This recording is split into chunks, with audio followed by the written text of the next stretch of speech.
సత్యసాయి జిల్లా కదిరి నియోజకవర్గం పట్నం గ్రామానికి చెందిన రైతు రామ్మోహన్ రెడ్డి 6 ఎకరాల వరి పంట వేసి అకాల వర్షాల కారణంగా 6 ఎకరాల వరి పంట పూర్తిగా నీలమట్టం అయిపోయిందని రైతు తీవ్ర ఆవేదన వ్యక్తం చేశారు. వరి పంట వేసిన రైతు రామ్మోహన్ రెడ్డిని వైసీపీ నాయకులు బీఎస్పీ మక్బూల్ అహ్మద్, సిఈఏ సభ్యులు పూల శ్రీనివాసరెడ్డి, మాజీ శాసనసభ్యులు అత్తర్ చాన్ పాషా, వజ్ర భాస్కర్ రెడ్డి తదితర వైసీపీ నాయకులు పరామర్శించారు. రైతులకు జరిగిన నష్టపరిహారాన్ని భర్తీ చేయడానికి తగు చర్యలు పార్టీ నుండి తీసుకుంటామని వైసీపీ నాయకులు హామీ ఇచ్చారు.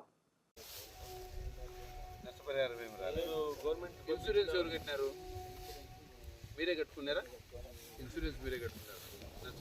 ఏమి రాలే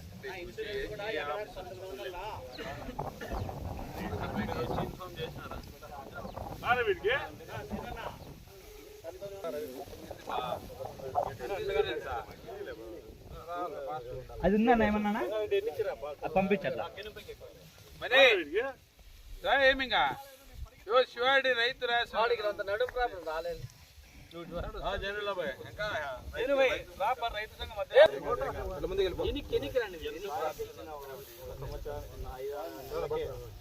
వర్షాలు ఎక్కువ ప్రవాహంతో అప్పుడు ఈ 6 నెలల కాలంగా ఇంతవరకు చర్చలు ఇట్లా ఈ మడి ఇట్లా పడిపోయినాదని కారణంగా ఆఫీసర్లకు తెలియజేయడం కూడా ఆఫీసర్లు ఏ విధంగా పట్టించుకోవడం కారణంగా మాకు చాలా బాధాకరంగా ఉంది.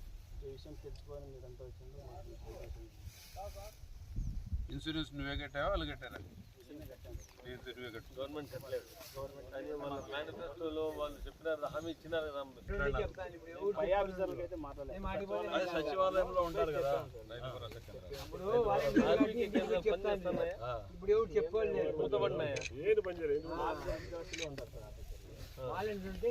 అంటే మన ప్రభుత్వంలోనే రైతులకు వచ్చి రాజులుగా చూసిండేది. సచివాలయం ఆఫీసర్లు, సచివాలయం ఉద్యోగస్తులు దాదాపు ఇదంతా 6 ఎకరాలు. ఎంత ఉంది? 6 ఎకరాలు. 6 సెంట్లు బీబీటీ 5204 రకం. 5204 6 నెలలు.